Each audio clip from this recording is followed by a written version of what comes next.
Hello, this is international football commentator Derek Ray, and you're listening to the Ranks FC podcast.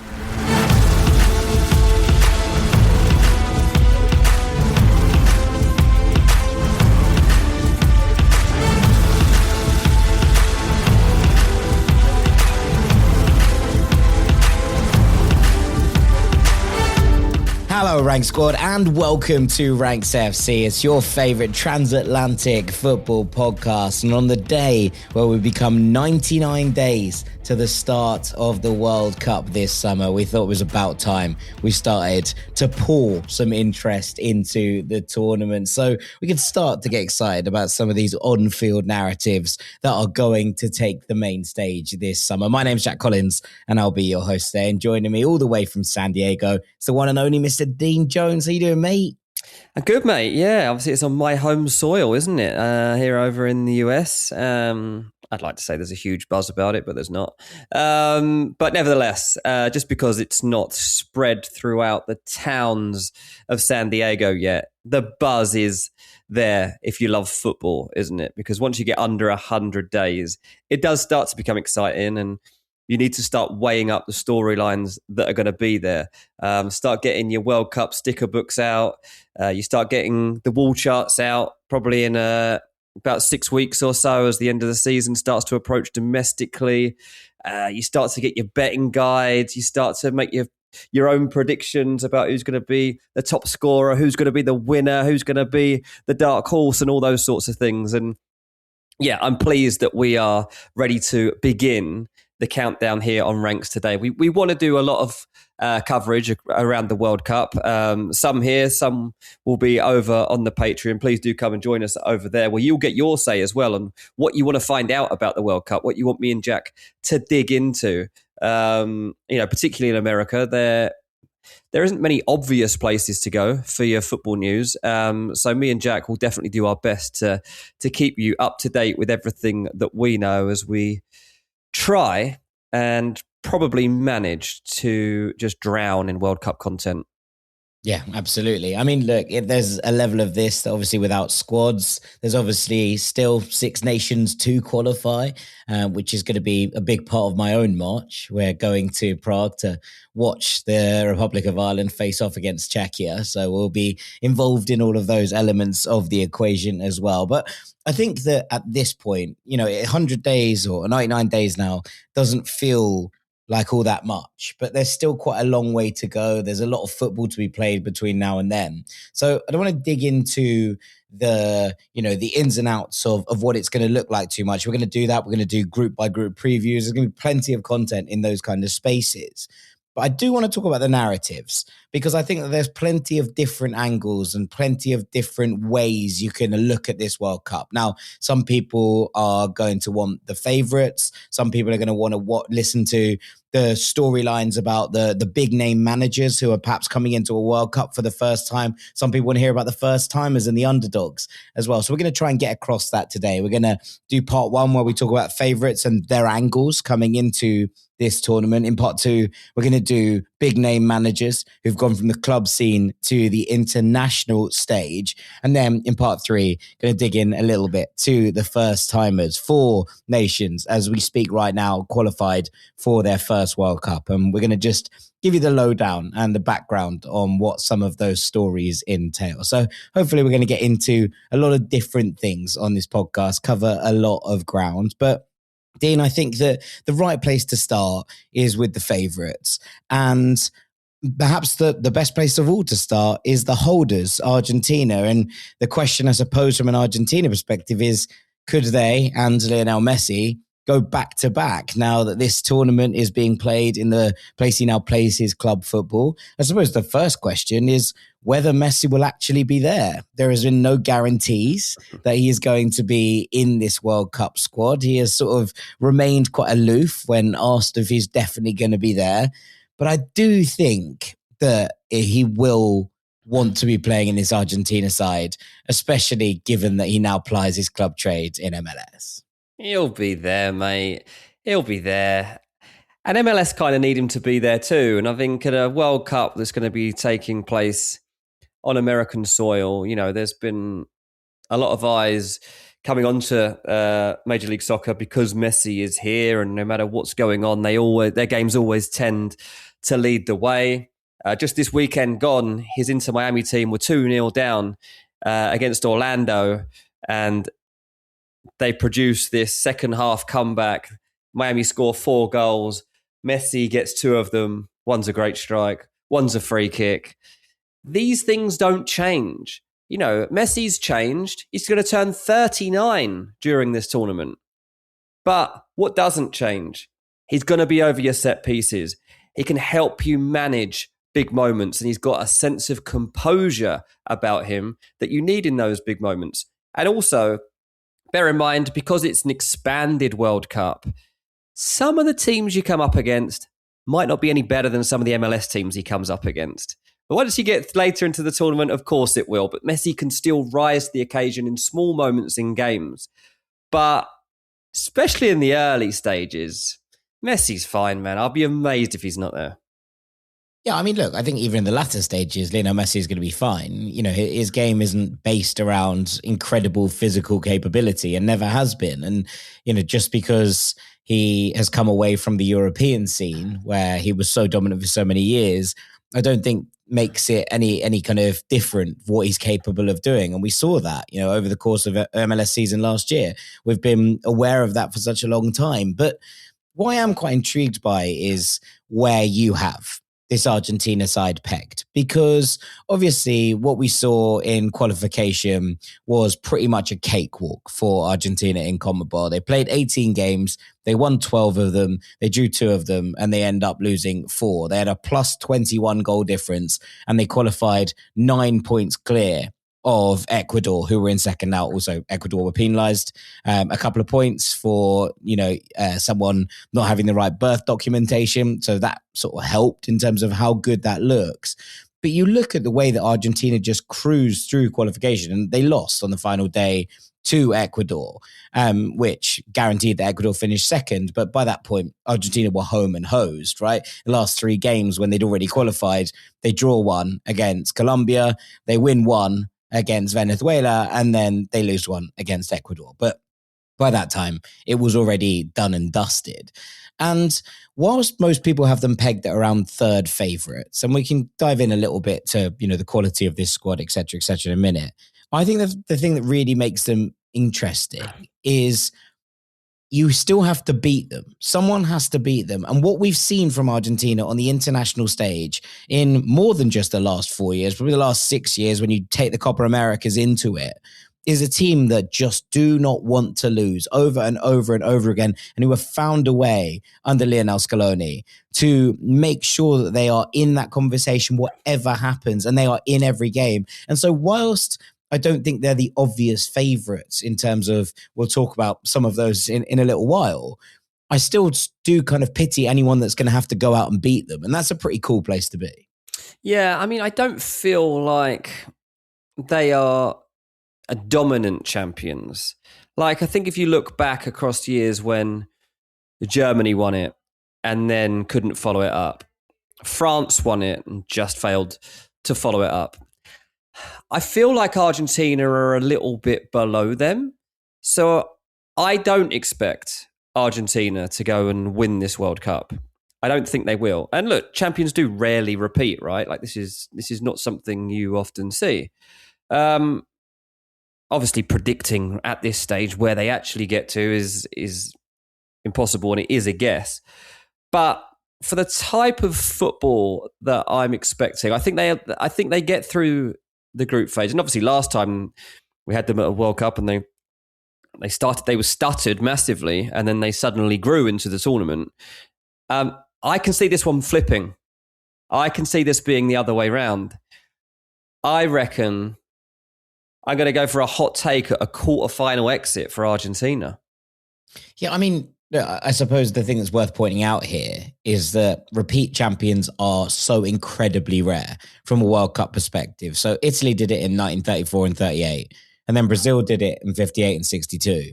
So we haven't had a repeat champion from a World Cup perspective since 1962, which is now 64 years ago. It's something that doesn't happen on a regular basis. We have teams that get to finals over and over again, and that's happened obviously even recently with France winning in 2018 and then coming in and coming second in 2022. But it's not a done thing. What I think is interesting, though, is teams that have had this ability to mix it up. And actually, that's what such a strong qualification campaign allowed Argentina to do, to experiment with a number of players who are perhaps a bit younger and might be this next generation, across the board. Valentin Barco, who obviously was in Premier League for a little bit with Brighton and then has gone off to Strasbourg, who's still only 21 years old, and has started to play beautifully for this Strasbourg side, getting a couple of runouts in these last qualifiers. You see the Como boys, Nico Paz at 21 and Maximo Perrone at 23, starting to get these runouts for the team. And these are things you don't necessarily see, especially when you have a group all put together, a group that went and won the last World Cup. People tend to try and stick with it. And actually what I've been really impressed with Scaloni is he hasn't broken up his group, but he hasn't shied away either from bringing in a bit of fresh blood, from mixing it up from a tactical perspective. That I think gives them an edge that perhaps previous champions who've come in with exactly the same setup maybe don't have to the same degree. Yeah, that's exactly true. I think it's probably going to be good for them in the sense that even though they're champions, there's not an overwhelming expectation for them to repeat. I think, when France were going... There is in Argentina, having just been there, by the way. Yeah, I guess you've just been and seen it. But that's because they're excited, right? That's because they're excited to be back on top. And that's why there's an expectation. Traditional powerhouse of the game, all the names and personalities that they've had throughout the years. They know they've got a good group. They know there's not an overwhelming favourite for this World Cup beyond themselves. They'll feel that they'll at least be in the mix for it. So why shouldn't it be them? And why shouldn't Messi actually bow out this time with another trophy under his arm? As I say... Would be, as narratives go, and considering we're talking about narratives, one of the greatest comeback tales from someone at the top of the game to have walked away from the national team because the pressure and the expectation was too much, and the comparisons to Diego were too much, and then to come back and lead your team to a couple of Copa Americas, and if you back that up with a second World Cup, it is just the most incredible turnaround for someone at the latter end of their career to have inspired something like that. Wow, the Messi-Ronaldo debates have died down a little bit in the past year or so. We don't hear as much about it anymore, but the Messi fans will really go to town if he manages to do that. I'm not ruling it out, obviously. I just think that it's unlikely, very unlikely, that they win it again.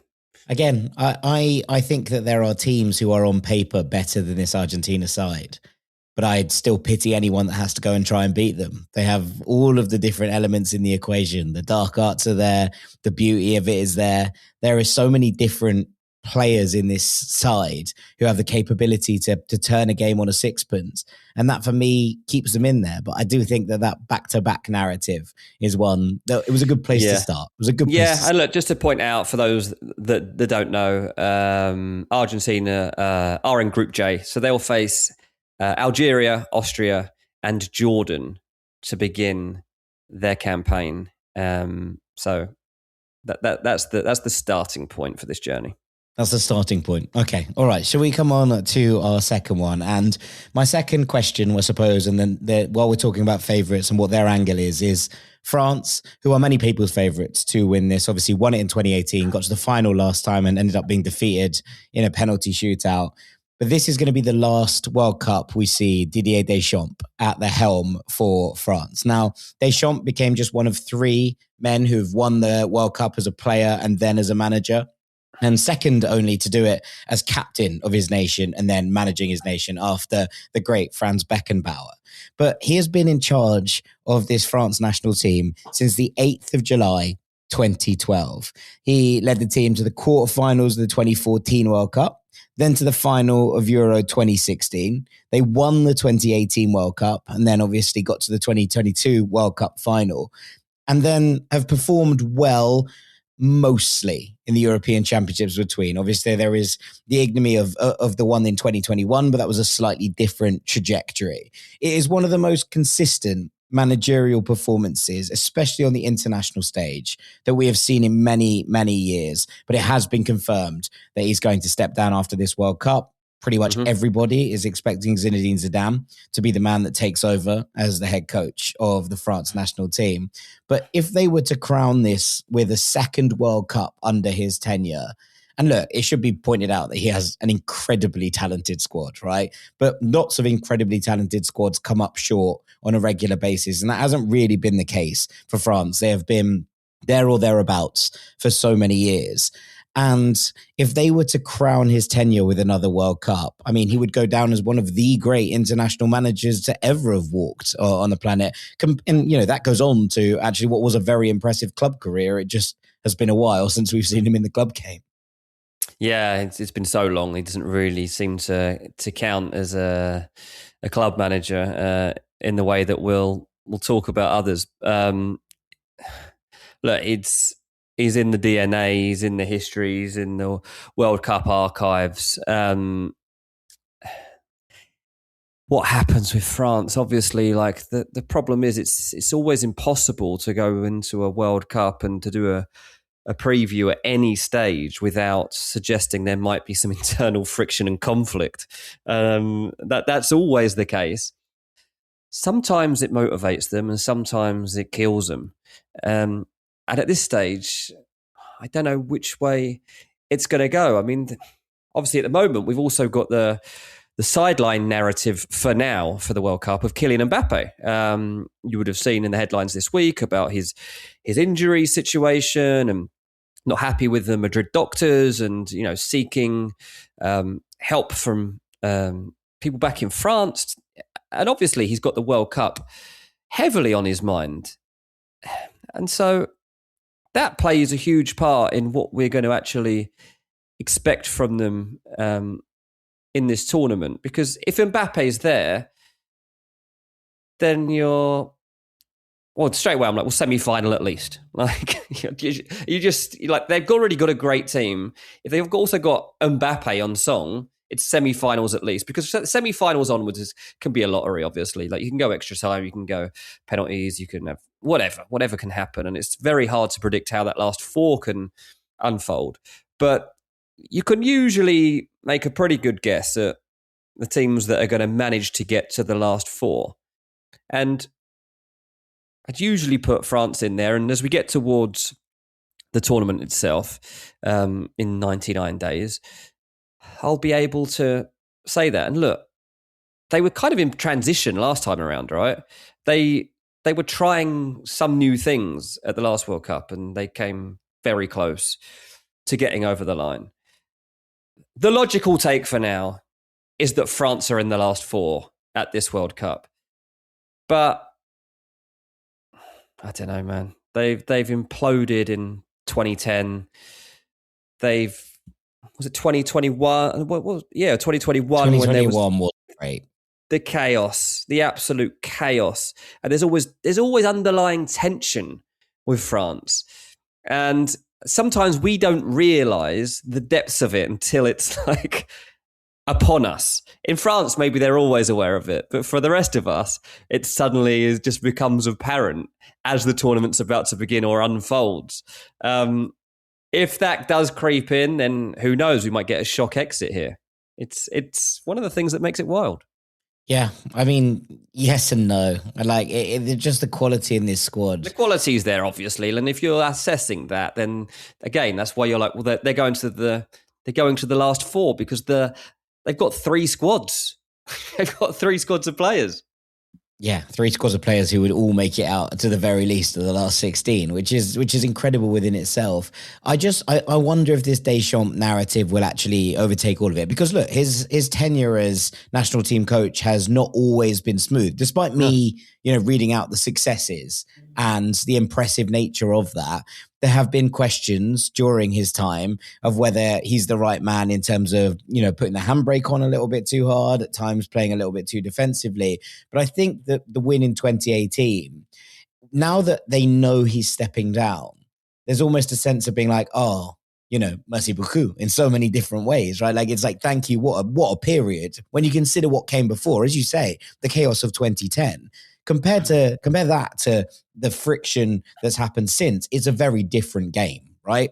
This is not players fighting each other on the training ground to the same extent, right? Like, this is not the group stage exit and people walking out in disgrace. Oh, yeah. These are people, occasionally France have gone out with, a penalty shootout that went wrong. As you say, that can happen to anyone. I think that because there is an end date on this, there's no, he might stay on and do another 4 years. There's almost a sense of be like, can we now band together for this? I think that will really, really help France in this World Cup. And as you say, you can never predict it, but I think that that's something that people will band around rather than fall out about this time around. Yeah. You're probably right. But the fact that there's that element of doubt for now makes me excited because, no offense to anyone who's listening who's a France supporter or is French, but I love a meltdown and I love turmoil. I'm a journalist. I want to see it from someone. Someone is going to have a meltdown. We just don't know England, quite who it is. Well, I don't think you should be ruling that out either. I'm not ruling that out. No, I'm not. Right, talking of very deep squads, let's quickly come on to Spain and whether they, under De La Fuente, will continue their trajectory, because many people do see Spain as the front runners. They are, as we speak, the bookies' favourites. When I checked this today, European champions in 2024. They've really kind of held most of their momentum in the 18 months since, bar and they shocked Nations League defeat last summer. It has been relatively smooth sailing. You look at the quality within this squad and bear in mind, in a period where Spanish football has been in turmoil at times, where there have been huge questions asked of the federation, where there have been, huge scandals enveloping the federation and, people being, basically written off and rightly so for the actions that they committed. The Spanish national team has continued a relatively serene pathway under De La Fuente. They have such a talented squad, and many people would suggest that the best player in the world right now in Lamine Yamal, someone who can settle matches single-handedly, who can make things happen on the turn of a sixpence. And when you look at this squad and the way that they have come together over the past few years, I can completely understand why people might see Spain as the favourites for this World Cup at this point. If you pushed me for a prediction, said, gun to your head, who wins the World Cup, I would go with this Spanish squad, because I think that they're in a place of real comfort and they all seem to be on the same page and the same wavelength with everything. And the question is just, can they now continue this from the Euros onto this stage? Because if they can, that's exactly what happened with the Spanish side, the great golden generation Spanish side of 10 years ago, where they won a Euros and then, accelerated that into the World Cup and then won the Euros on the other side. And considering the squad that they have right now, considering everyone feels very, settled with it, you wouldn't bet against that happening again. You wouldn't. And all I can say really is that I expect Spain to be the best football team at the World Cup. That would be my prediction. I expect them to, play the best versions of the game. I think that they have that capability, as well as obviously we've seen them emerging into this new winning machine. And it's not the tiki-taka that we saw from the past, but it's a modern version of the game that is successful and also entertaining. I love watching Spain unless they're playing against England. If England come up against them, I'll be terrified. We weren't good enough to compete with them properly in that final of the Euros. The scoreline looks close. It never felt to me like England were going to beat them in that final. And the Spanish just have the right mentality, right? They have an ingrained belief that a lot of nations don't have, that they should win a World Cup and that they can win a World Cup. They don't have that same fear factor for the most part. And so obviously it depends who we see is fit at the time of the tournament. If Yamal's there, if Pedri's there, etc., then you're getting the birth. I think And you're Nico getting Williams is the big one. We haven't really seen much of Nico Williams this season. So there are those things that we're going to have to judge closer to the time. But if you assume their health status is there, if we continue to see them develop at the rate that they have been developing on this stage, then the ceiling, I think, is as high as it could possibly be. I think the other thing is that you have this Barcelona generation coming through together, right? So Lamine Yamal is obviously the one that people talk about, but week in, week out, he plays with Pedri. Week in, week out, not necessarily this season, but he plays with Gavi. He plays with Marc Casado. He plays with Marc Bernal. I'm not saying that every single one of these is going to be in the Spanish squad, but he plays with Pau Kabasi, who almost certainly is going to be in that squad. There is a feeling, I think, that last time out, it felt like when Spain were on top of the world, it was driven by a Barcelona core who'd come through at the same time and was so used to playing together. That didn't mean that other people didn't contribute to that. It didn't mean that there weren't important parts who were brought in from different areas as well. But there was definitely a core that you could see kind of working through together. And with that, and with the additions of Dani Olmo and Fermin Lopez and Ferran Torres, you could go on for ages. And again, I'm not saying every single one of these is making it, but there feels like a core there, again, that's based in a club that play together every week, who are young, up-and-coming, very talented footballers who might just be able to get the best out of each other when it comes to the biggest stage because there's mechanisms in their head of the way that they're playing. Yeah, for sure. I think that's absolutely valid. Yeah, I just hope. Obviously, as you head to a World Cup, you want all those best players to be fit, but also be as close as they possibly can to being the best versions of themselves. And so, as I was talking about Mbappe in the last section, like you just want Spain to have their best players available to them too.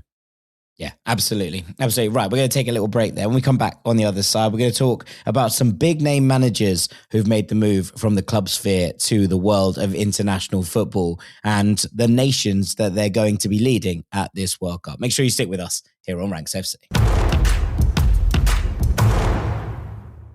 Welcome back to Ranks FC, where we're talking the best World Cup narratives. I want to get on to some managers who are going to be managing in their first World Cup, Dean. There are a load of them, some that we know, very, very well from many years, and some who are exciting coaches who've made this jump at a younger age. But you've mentioned them a couple of times. I'm going to give you the floor. I want to talk about Thomas Tuchel leading England. Now, before this happens, and there's a couple of these that come into play, we're going to talk about Carlo Ancelotti. We're going to talk about Mauricio Pochettino. It is worth noting that a manager who is not from the nation that they are leading has never won the World Cup before. It's never been done that someone has been parachuted in from a different nation and won the World Cup. And we're going to have a number of managers who are going to be trying to break that hurdle this time round. Tuchel is the one who perhaps, ignited the most debate when he was taken on as the England manager. And now, having signed a new deal, it looks like he's here for the foreseeable future. Well, he is here for the foreseeable future, but that was never supposed to be the plan. When Thomas Tuchel originally came into the job, the whole thinking seemingly was that this was win or bust. You've got not everybody's happy about a German boss being in charge of the England team, particularly one who's untested on the international stage. There are also those within the England fan base, particularly Chelsea fans, who think that Tommy Tactics is great. Like give him the chance, and he will be great. So far, it's hard to judge. England always breeze through qualification. And he's done that. You can't, doubt him in that sense up to now because he's done what everybody else does. England have breezed it and we're at another tournament. But this is where the judgment comes. And the whole point, it seemed, was that we were giving somebody the chance to be Gareth Southgate's successor because that had run out of steam, seemingly. But the new motivation would be that you weren't getting a long-term hefty contract. You had to go and perform. And I think for me, that was the thing that kind of made it exciting, to be honest. The sole focus was like a ruthless judgment of your performance at these finals with an unbelievable squad of players to choose from. And yet, months before the tournament begins, he hadn't even got to, he's not even at the World Cup, and he's got his new contract to go beyond it. So we even had the bit where we could even start to properly judge him, and he's got the new contract. And now, the reason for that, I assume, is because they don't want him being poached by a club team. But should that really be the reason to go and give him a new contract? I don't know. I don't personally like it, and ultimately, he could go anyway, couldn't he? If he want, he could, whatever happens at this World Cup, he can still go and take a club job. Anyway, Thomas Tuchel, you look at his pathway. We're talking about managers that have been in club football and then move on, and he's done his time in club football, no doubt about it. Obviously, begins his managerial career at Augsburg back in 2007. Goes second through team, wasn't it? Through to the second team, yeah, sorry. And goes on to Mainz, then on to Dortmund, then on to PSG, then on to Chelsea, then on to Bayern Munich. I mean, mate, that's nice. That's a nice CV that he's put himself together. And then, 2025 gets his job as England head coach. And he's been there for over a year now as the boss. I don't know, mate. I don't know. I don't know how I expect this to unfold, because I don't know what the reactions will be to him when things don't go well. And he's got such bold selections to make. He's got some real tough decisions. So I think it's becoming easier because players like Phil Foden, who, but it's supposed to be like, is it Foden? Is it Bellingham? Is it Palmer? Is it Morgan Rogers? Whatever. And suddenly you're like, well, Foden barely is getting a kick at Man City half the time. Palmer, I can't tell right now whether his body is going to be ready for the start of the World Cup. Bellingham hasn't played in months. Bellingham, we don't know about. So it's going to be Morgan Rogers, whatever. The way it plays out, it might just be that we end up in a situation by form or injury or a mix of both where it kind of starts to pick itself and nobody's really got too much argument about whoever ends up starting the tournament for England. Obviously, expectations are high. England should go far in the tournament. I don't expect them to win it. I don't. I expect them, again, I'll say, based on what we've seen in recent tournaments, you have an automatic expectation of well, let's get to the semi-final and see what happens from there. I just think that with Tuchel, and speaking as someone who's kind of looking at this from outside the stained glass window. Yeah, just a reminder to everyone, despite Jack's accent, he's not English. No, I've told you already I'm going to Prague. We're doing what we can.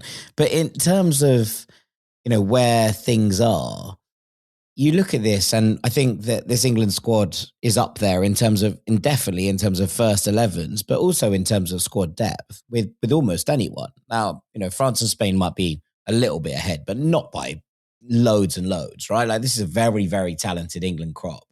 But they've struggled for balance in the last couple of tournaments. And that's what's ultimately undone them at the end of things where they've just come up against sides who are better balanced, right? You look all the way back to 2021, that Italy side, which just felt like it was so perfectly weighted in the way that they attacked, etc. And ultimately that came up trumps. But as you say, there's a penalty shootout.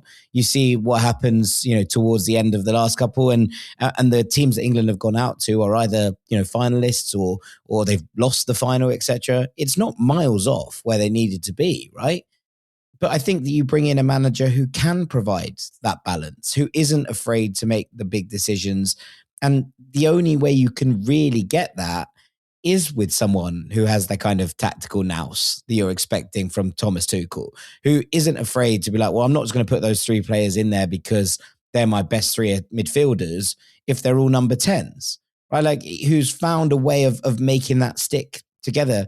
And that is the thing that might well be the difference for this England side coming into this World Cup. I actually do think that, from that perspective, you look at it and think, well, yeah, he is someone who might be able to change the game with a substitution. He is someone who knows how to win ugly when it comes to it, right? Look, who's not going to be held accountable by, this player's whim and this player's whim, because, it comes down to him at the end of the day, and it's his neck on the line, as you say, if this all goes catastrophically wrong and he's left Jude Bellingham out for Morgan Rogers.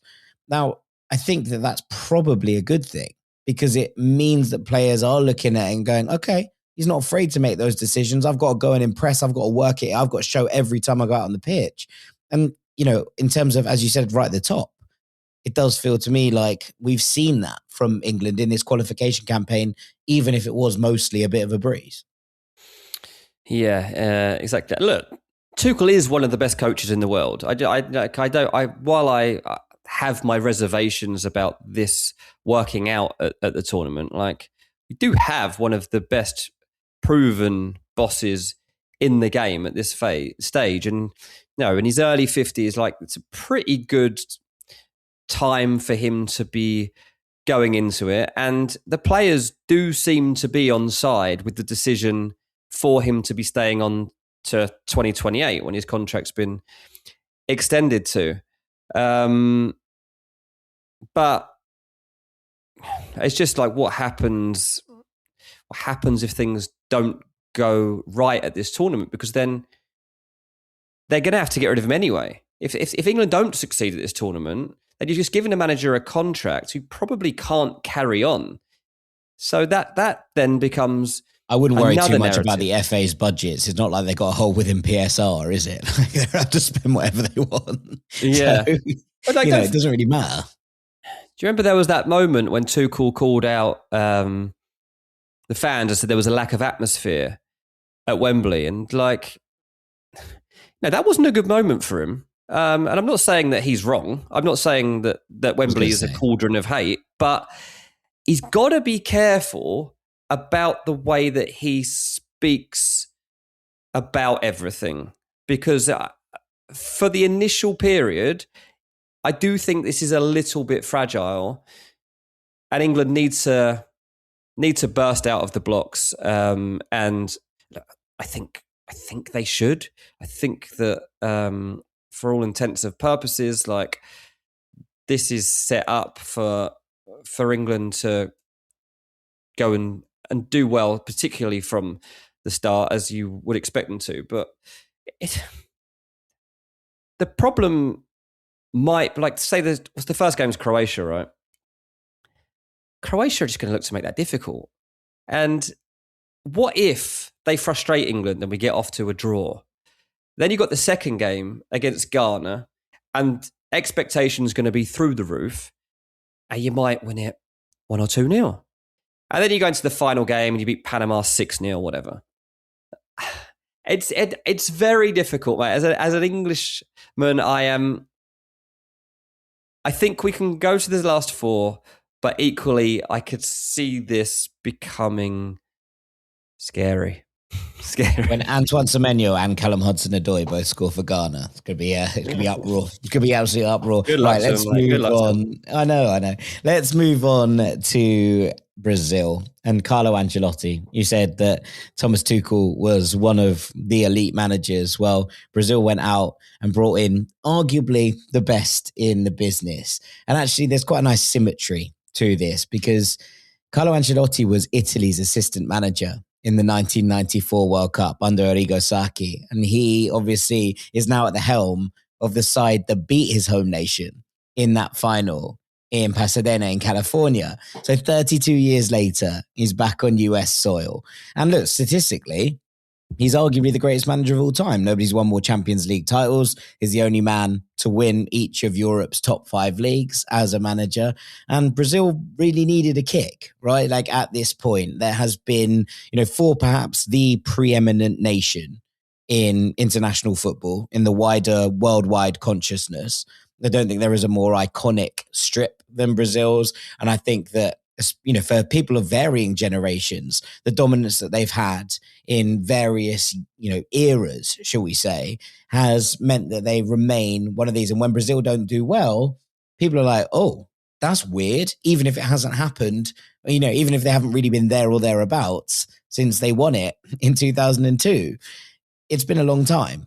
But there is an expectation around this national team. Now, Carleto came in June of 2025.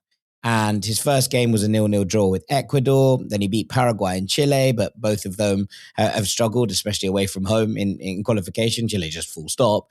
He lost to Bolivia, but it was in El Alto, which brings its own kind of issues. Then it looks like they'd clicked in a friendly against South Korea. And you're like, oh, okay. And Estevao looked unbelievable. Rodrigo looked unbelievable. A heart out to Rodrigo, by the way. Done an ACL and is going to miss the World Cup. And my heart bleeds genuinely for him. Like, what a wonderful footballer. And it's such a shame that we're not going to be able to see Rodrigo playing as part of this Brazil team. But he got Vinicius Jr. to score as well. But, off the back of that game where you're like, wow, okay, they've worked it out. Like, this is on. They then lose the next game to, admittedly, an incredibly well-drilled Japan side in Japan. And it's part of a friendly competition. They then win against Senegal in London, and then they play a friendly against Tunisia in France. And it's been a bit all over the place, right? So in this time, when he's been Brazil manager, they've played 2 games at home, one in Sao Paulo, one in Rio. And you're like, oh, okay, there's not much sort of going on in that time that allows you to build something, more kind of local and more that's in tune with your own fan base. And so I'm intrigued now as to, what this looks like. They're obviously going to play a couple of warm-up games in the US, then they go back to Rio briefly before they come out for the actual tournament. And they start then in New Jersey. But I think it's very interesting where this Brazil side are out. They don't have any natural fullbacks who are up to the elite level that we've been kind of used to from a Brazil side. And yes, you're expecting Carlo Ancelotti to be able to be the man that gets Vini Jr. to catch fire with his national team because it's come in flickers rather than in periods of sustained success. You're still wondering exactly what this team looks like. And, there is a level of this where part of it is just that this Brazil side is not as good as they have been in years gone by. But we know that Carlo Ancelotti is good at squeezing the juice out of a variety of different players who might not be expected to be world beaters in certain areas, as long as he's able to utilize his superstars in the correct way. And that, I suppose, is what the Brazilian Federation is banking on here from Carleto, that he's going to change this attitude within the camp and actually bring them back to a level where they believe in themselves once again, because it hasn't hugely felt like since, that 2002, when we talk about the 7-1 loss on home soil to Germany is the complete nadir, right? They're expected to go and win their own tournament on home soil and they are eviscerated in that game. It never has felt to me like Brazilian football has recovered from that moment, and they're banking on one of the greats to be able to pull them out of the mire here. Yeah, and they've got a bit of a banana skin because their first game is Morocco. And we've obviously spoken very highly of Morocco, and you would have seen in AFCON like where Morocco sit now. They are becoming consistent. They are establishing themselves among those at the top table of international football. And so to begin the World Cup against Morocco, that's a big test for Ancelotti. And it's also a test of the Brazilian fan base if that game doesn't go well. They then have Haiti. So whatever happens, you've got the chance then to hit back, and you're going to need to make light work of them. And then you've got Scotland in your third group game. So look, Brazil do make it through the groups. And it's one of the greatest things about a World Cup is seeing Brazil at it. But you are expecting them to play in a certain way, and you basically want to be entertained. There are comparisons that can be made with what Ancelotti did to Real Madrid, and the way that he let the players be loose and free could also work for Brazil. Express themselves, sure. Express yourselves, play on vibes, all that sort of stuff. All the things that people said were annoying about him at Real Madrid turned out to be a great asset of theirs. And sometimes, maybe Madrid are uncoachable. Maybe Brazil are, to an extent, uncoachable. because the great thing about Brazilian footballers is that they play with a personality, with a sense of individuality in a way that you or I could never play football. Brazilians can play football. You've been there recently. You've been on the beach and you could see that your average lad is as good at kick-ups as anyone you've ever seen in your life. Like, it's unbelievable the way that these guys can just play the game. It's beautiful. And the thing is, it's real. There's no, it's not forced in any way, and I'll talk about the USA in a minute, but obviously I'm out here and I see the way that football is coached out here, and I see in England the way that the game is coached and the way that you're taught that you should play. And in Brazil, it's like, it's Samba style, man. Like, this is how we're playing. And Ancelotti, you've seen him already starting to embrace the Brazilian lifestyle. You've seen the pictures knocking around at the events he's been to. He loves his life right now, and he'll love it even more if he's got a winning team. Yeah, absolutely. 100%. It's just a question of whether there is enough here for him to work with. I mean, you've said there about, you're going to speak about the US. So let's come on to Maurizio Pochettino, who had a relatively rough start as US coach, but it feels like things are coming together a little bit more. And it does feel now like this is a group that finally understands what he's trying to do with this team, as far as I'm concerned.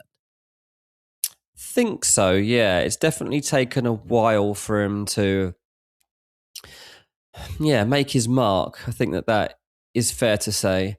Obviously, in his club career, he's done very well since starting to establish himself in the Premier League with Southampton. Did that very quickly, got his move on to Tottenham, and then moves on to PSG, and he has that short stint at Chelsea, and here he is now in charge of the US men's national team. And it is difficult. It is difficult to judge to know how we should judge him. I mean, it doesn't help when he tells President Donald Trump that the USA can win the World Cup. But obviously, there is this thing in America where you embrace high expectations. You're always expected to, what's the point of playing if we're not going to win it? That is how they live out here. You grow up to believe that you are the best. If you're not the best, why are you here? And while not everybody obviously believes that, you have to buy into it to a certain extent. And Pochettino, I assume he was told to just give the right answers in that moment. But there is a sense of pressure on him to make sure that they at least start winning in the tournament before things start to get trickier, I guess. Now, obviously, when we look at what Pochettino's done, look at Tottenham, for example. Like, he took over a team that was traditionally and still continues to be inconsistent, but he did turn them into genuine contenders at the right end of the league table, and takes them to If you consider what's happened since, it looks a whole lot better. Yeah, exactly. And though that is what you're striving for here, you're striving for him to elevate the level of potential that the USA has to become something with an identity in the game, but also with a personality and a playing style and playing identity that counts for something. So he has started to do that. Like, there are signs that he's beginning to convince people that they can do okay at this World Cup.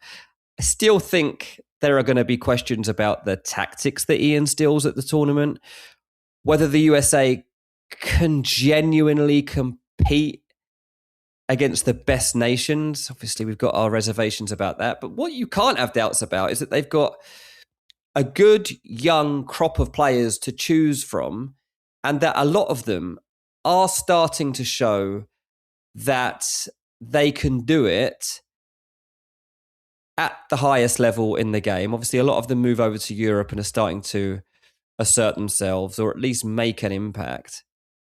Are they tournament ready? That's the big question. Like, even if we get to the tournament and they've won their warm-up games, whatever, are they ready for the tournament? Typically, Americans are ready. But is Poch American enough to pull that off? I think the thing I like about this as an appointment is that I've always kind of been under maybe illusion is the wrong word, but I've always kind of believed that Pochettino has done his best work when he's working with slight underdogs, right? Like, I think when you look, obviously he took over at Espanyol from a position of having no coaching experience whatsoever, and they were in danger of relegation and kind of brought them to mid-table. You then look at the way that they, established that over the next couple of years and did a good job in terms of keeping Espanyol, one, in the division, and two, pushing them into relative safety at that point with a group of players that wasn't, the most talented in the league. He then comes in to Southampton, and you'll remember this, when he was appointed, Nigel Adkins was the manager, and a load of people were absolutely fuming because Nigel Adkins had done a really good job with Southampton, but he elevated them again and took them to a point. They finished then 8th, I think, which was his first full season, and that was their highest finish in over a decade at that point. And then he went to Spurs, and yes, obviously the caliber of player increases, and he gets to work with a variety of very talented people, but he also takes risks on youngsters. He's looking for people who are going to work in and work out with this team and elevates them to the best period in their recent history, right? He goes then to PSG, and it doesn't really work out to the same extent, right? Like that's totally fine. They come up short in the Champions League, which is kind of how all managers were marked then at that point. But he did fine. Won his league title in 21-22, no bother, and then he left again in 22. He goes to Chelsea, and it started pretty poorly. He ended up winning the last 5 or 6 games of the Premier League season and qualifying them for European football, but it wasn't enough for, where Chelsea wanted to be. But that was an expensive group of players who felt like they were, underperforming in general. You actually look at the common thread there, and what he does best is kind of take a group who maybe don't believe in themselves quite as much as they need to, or take a group that are talented but need a little bit more and mold them into something that they can work with together. Well, that makes sense from the US perspective of where we're going into this World Cup. Now, whether that works or not and what success actually looks like, personally, I think a quarterfinal would represent a real success for this team. Yeah. I think that that's possible, right? Like, I think that sits within the mandate of and the realms of reasonability in terms of what you can hope for and expect. Anything above that is brilliant, right? Like an absolutely world-beating kind of stuff. But I do think that in terms of if you're going to bring in an elite manager, in inverted commas, into a setup like this, you need someone who does have their roots in kind of binding a group together and making them more than the sum of their parts. And I think Pochettino is that in so many ways. Yeah, absolutely. And before we move on, just to say that USA begin with Paraguay, and they face Australia, and their third opponent is to be determined. Yes, indeed. I mean, look, I just want to finish with a quick word on Julian Nagelsmann, who is coming in as the only coach of this group who is actually representing their own nation, but also who is the coach in this group who I think has the least in terms of his background and what they've kind of achieved within their club career. He took over in 2023, and whilst it was a bit of a slow start, there were signs of life, big style, I thought, in the 2024 European Championships. And bear in mind that this is a Germany side that if you go back the past 2 World Cups, they've been eliminated in the group stage, both 2018 and 2022. So German football from a World Cup perspective is a pretty low ebb. 2025 wasn't a great year for Nagelsmann, I will say. They lost in the semis of the Nations League to Portugal in Munich, which was kind of where they thought he was going to put his stamp on this team and go and win something. And they were a little bit unlucky at times in certain games, I think. And look, a lot of people will point to the last Euros and say, the Kukurea handball, if that's given, is it a different game? And did Germany end up winning that tournament? Look, we'll never know. But I think that you kind of come into what happened in 2025. He made a little bit of hard work of what looked like a relatively simple World Cup group with an opening day loss. But they rode it out and they made it stick. he's missed a couple of his key elements. I think he wants to play Kai Havertz as his out and out number 9. He's been forced into utilizing different strategies and different players, but I think he's done a relatively good job of making that work. What I do think would be very interesting, team, is if he comes up against his former tutor in Thomas Tuchel at some point in this tournament, to people from the same relative school of coaching and someone who he's obviously looked up to at points in his career. Nagelsmann's still a very, very young manager and someone who's always been kind of fascinated by the tactical side of the game. But that possesses, the potential to be something very, very special. And look, I think Nagelsmann is the one of these who has perhaps the most to prove in terms of their credentials on the world stage, but he also arguably, bar Tuchel in this England squad, who I think are unbelievably talented, he probably has a better squad than Ancelotti has to work with in Brazil. He definitely has a better squad than what Pochettino is working with. And there will be an expectation that things are going to start to go in the right direction for Germany, especially with a talented young crop of players starting to emerge as potential world beaters and potential players who can take the European game by storm. That, I think, is the really interesting thing, what this Germany side looks like. And they've had some big injuries to contend with in the last thing. Is Musiala going to come in undercooked, or is he going to come in with a really good amount of freshness because he's missed quite a lot of the year due to injury? What are we going to see from him and Florian Wirtz being utilised together? Are they going to utilise Kai Havertz up top, or is that going to be a Nick Voltemada? And if you have Voltemada, do you have to play like a Jamie Leveling on the wing to make that one stick? I just think it's a really interesting time for Germany. And I think Nagelsmann is a really interesting manager to have at the helm. But I just didn't want to do this bit about club managers who are stepping into the international stage without including him, because I think he maybe has the highest ceiling of anyone in terms of what they still have to prove to the world game.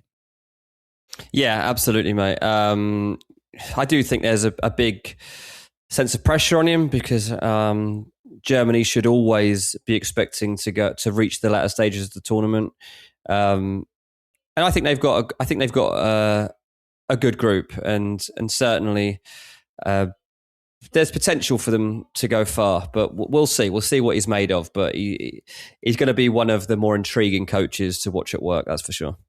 Yeah, I think by the time we get to the preview section, when we get later in the year to doing these group by group previews and working through teams and where they're at, Germany are going to be one to keep an eye on. But I didn't want to not include him in this section. But we are going to take a little break there. When we come back on the other side, we're talking about 4 first-timers who have qualified for the World Cup and their stories as well to round things off. Stick with us here on Ranks FC.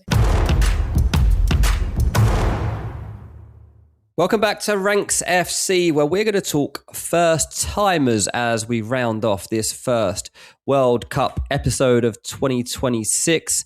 We've got a few new teams that we need to introduce to the audience and also get to know for ourselves. Now, with the expansion of the World Cup to being 48 teams, there's obviously the potential for some brutal beatings to be handed out in terms of scorelines. And I think that one thing that people might be expecting is some absolute thrashings, Jack, in terms of the teams that we're going to be seeing introduced. But I think that these teams deserve respect, and we're going to introduce that from the very start, that we will not underestimate anyone that arrives on a World Cup stage.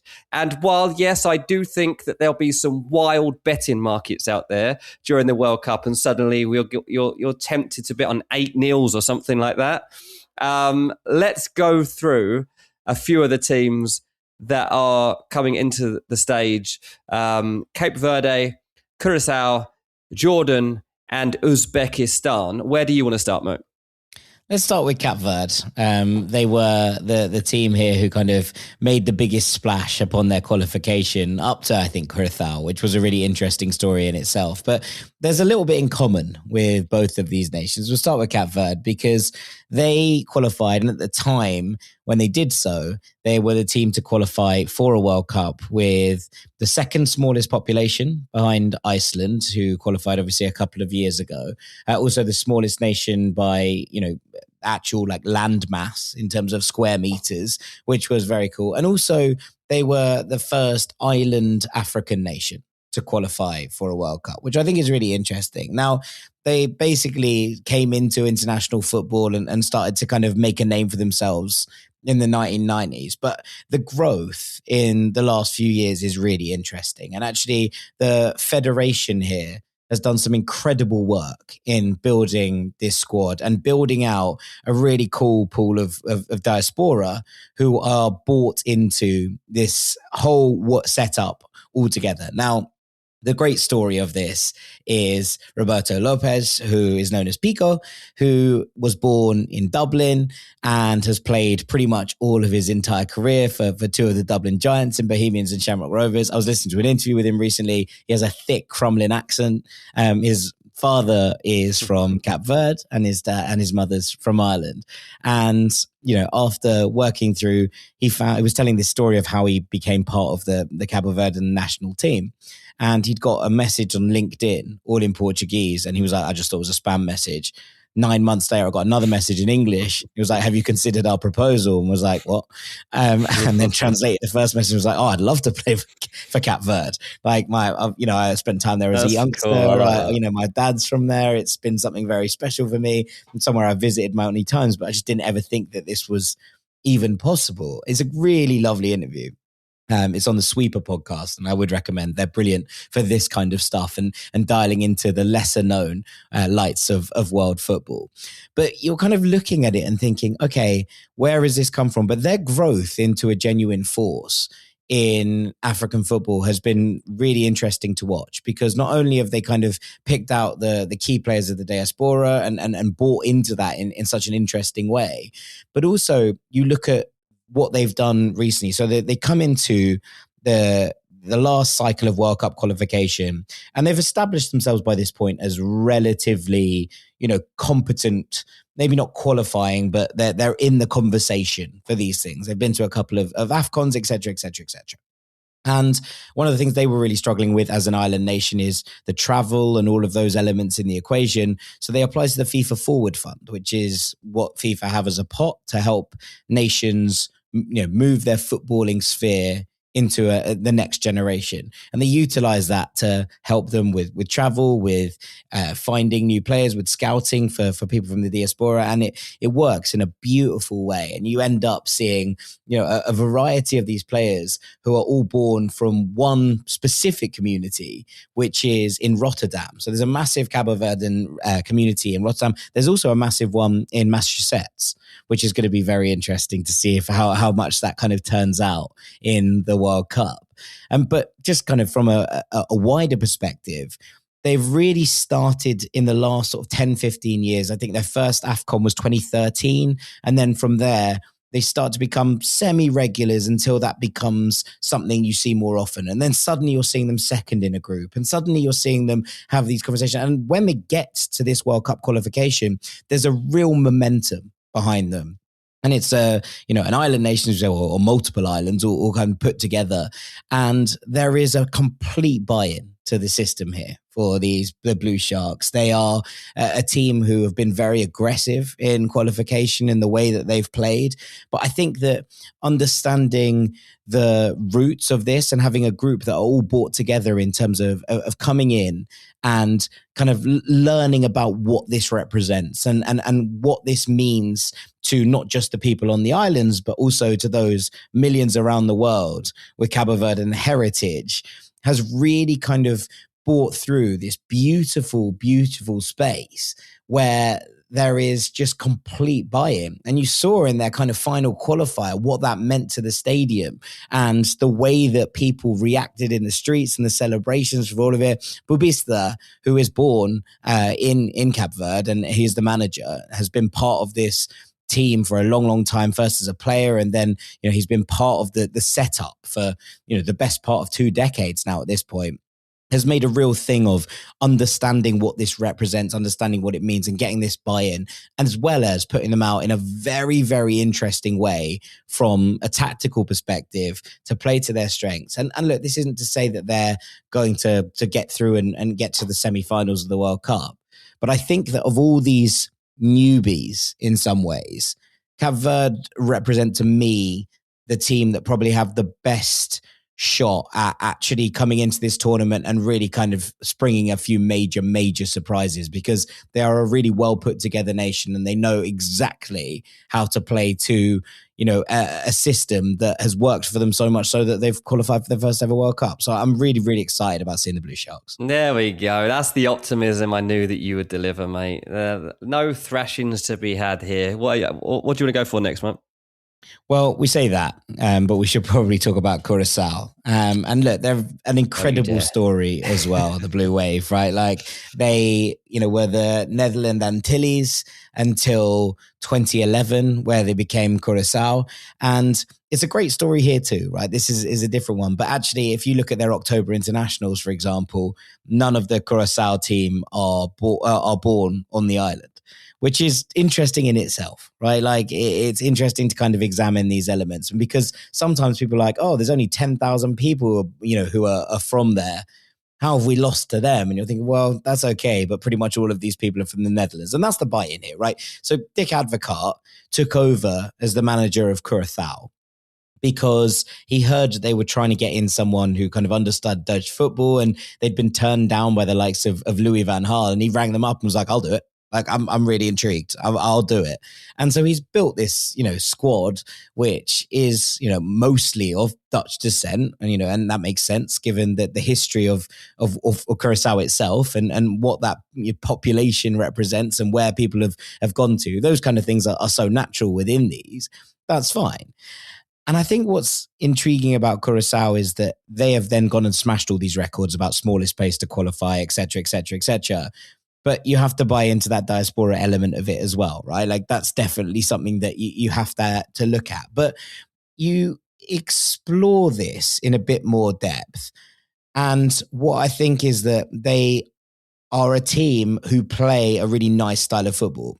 I think that could be to their detriment in this one. Whereas you look at kind of Cape Verde and you're thinking, okay, they're quite pragmatic. They know how to kind of grind out games when they need to. Curaçao are going to play in a 4-3-3 because everyone's brought up in the Dutch school, right? Like that's how it's going to operate.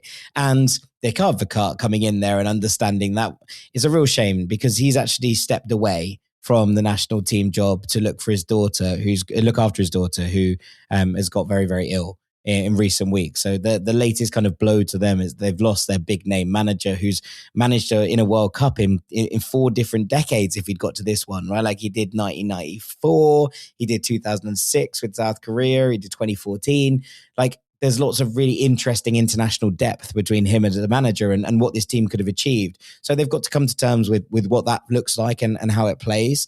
But I do think that the fact that they're going to want to play football in a group that has Ecuador and Germany in it in the first round might just prove it a step too far. But their qualification as a really small, as the smallest nation now, beating that Iceland record by population, the smallest nation to qualify by land mass, and beating Cape Verde. It was an incredible story within itself. And obviously they beat Jamaica in that final day to that space that ended with Steve McLaren resigning as the Jamaica manager. I think that they are going to win a lot of hearts of neutrals in terms of the way they play. I'm not 100% sure they're going to win a lot of matches. Yeah, I mean, they do have a tough group there. But, also like this is part of your learning curve, right? You get to a World Cup knowing that it's not going to be easy. Like it's anything you turn up for the first time, you're going to struggle a little bit. Your first day in any job, you don't know what you're doing.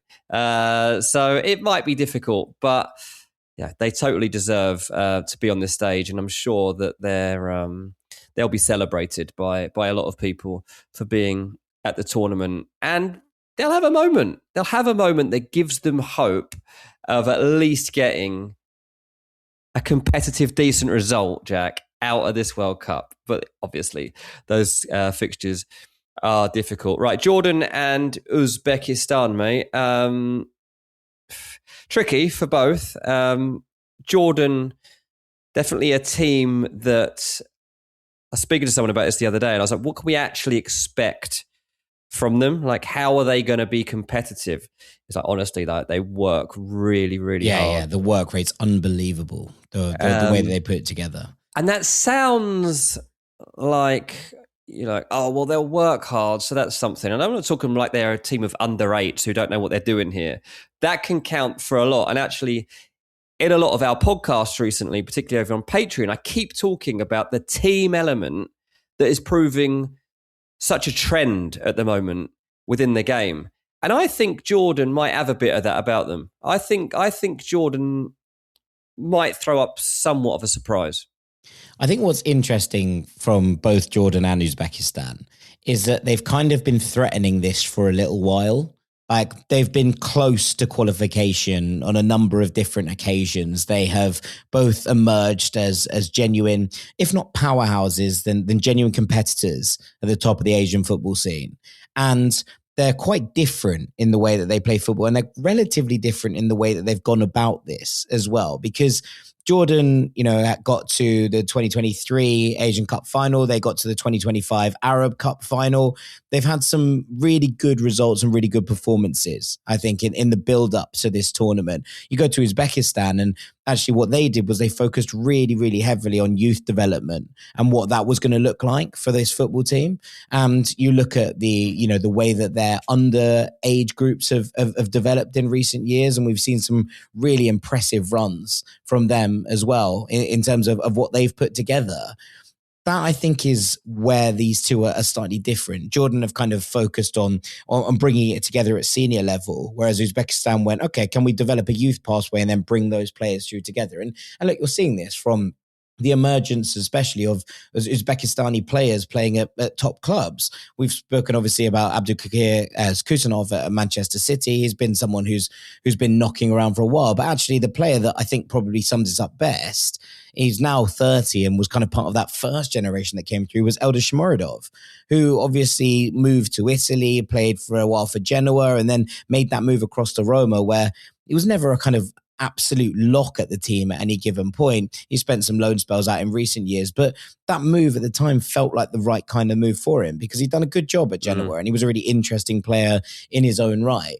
And look, he's got 40 odd goals in 80 odd games for Uzbekistan. He's very much the captain and the leader of this team, but we're seeing this kind of develop, I think, in different ways. There is a lot of players in the Uzbekistani setup who kind of play their club football in Uzbekistan, and therefore they have what I was talking about earlier about teams being able to kind of dial into a culture that they're bringing with them. And I think that sparkled with a little bit of talent in certain areas. Austin Uranov's someone that I've been keeping an eye on for a while, and he's a really, really interesting sort of number 10 figure who can make things happen. He made the jump, spent a fair bit of time in Russia, and then is now at Persepolis in Iran. But he's someone who I think that has the capability to be potentially a breakout star. You're looking at this and thinking, this is a well put together group. Uzbekistan plays slightly more, I would say, clean football than Jordan. They like to get the ball down. They're quite technically adept. They like to play and try and impose their brand and style on the tournament, but they've had far more experience and exposure, at the top level than most teams who are coming for a first time. You actually look at what they've been able to do. And this is one of the things that I will commend international football for in recent years is you kind of look at, yes, this is a team that have never been at the World Cup and, haven't qualified. I think 1998 was the first time they could have qualified, but they've, played in the Asian Cup in pretty much every edition of that tournament since 1996, including getting to the semi-finals in 2011. You see them at the Asian Games. You see them at the CAFA Cup. They've had some really interesting kind of international experiences, which I think should set them in relatively good stead at this point. So, yeah, I think we're kind of looking at a team here in Uzbekistan and then also a team in Jordan who in recent years have really kind of gone through the gears in their kind of continental competitions to be considered as a regular. Look, let me put it this way. When Jordan and Uzbekistan qualified for this World Cup, I wasn't hugely surprised. Right? Like I wasn't there like, oh, wow, that's a complete shock. It's obviously nice to see a team qualify for the first time for a World Cup. I'm not saying that I was like, oh yeah, guarantee, stick your mortgage on it. But I wasn't surprised because of what we have seen in the Asian Cups in recent years, because what we have seen from these national teams, and that for me, I think is a real sign of development and growth over a period, which is a good sign. And actually, I would put kind of Cape Verde in a similar situation, apart from their one has just been a bit of a steadier grow with as players have kind of joined into the party. For me, when you're looking at what Jordan and Uzbekistan have done, that's a slightly different campaign, and it felt a little bit more grassroots in a different way. Yeah, absolutely, mate. Look, I can feel the excitement, Jack. And we've got to bear in mind that people will try to be negative about this World Cup, right? And they'll talk about it being expanded and that, there'll be some easy groups and that the ticket pricing is obviously looking extortionate. I was going to say, there's reasons to be worried and negative about this World Cup. The fact that it's 48 teams and we're going to be able to see Uzbekistan and Jordan and Cape Verde and Curacao is not one of them. Exactly. And it will be good. This World Cup will be good. You will be entertained. It will still be a good football tournament. So remember it for what it is at its purest form, the football. And we're gonna really focus and hammer home that message throughout this pod. Well, it's inevitable that there will be some negative headlines that emerge, some rightly, but some of them be like, oh, come on, let's enjoy this. Let's embrace what's coming up. That's what you get from us on Ranks. And listen, please feel free to share this pod. Obviously, this is an introduction to World Cup 2026. If you like this today, share it with your mates. Let's build out the Ranks community as we get towards the World Cup. Yeah, 100%. We'd love to have more people on board and people kind of dialing in and getting stuck in to this tournament as it gets closer to kicking off. And with that, I think we're going to close things off today. So all that's left for me to do is say a massive thank you to Mr. Dean Jones. Cheers, mate. I've been Jack Collins. Thank you so much, all of you, for listening and for your continued support here on Ranks. We really do appreciate you, Rank Squad. And we will catch you all very, very shortly. But for now, take it easy. Peace.